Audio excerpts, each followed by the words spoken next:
Khandagiri station निकटे पुण्य छतिया बट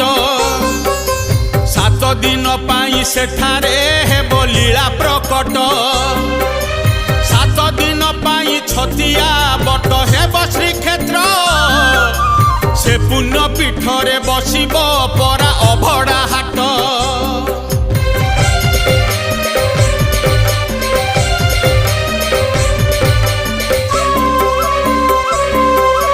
कृष्ण जेते बेले द्वारिका तेजी गले प्रभास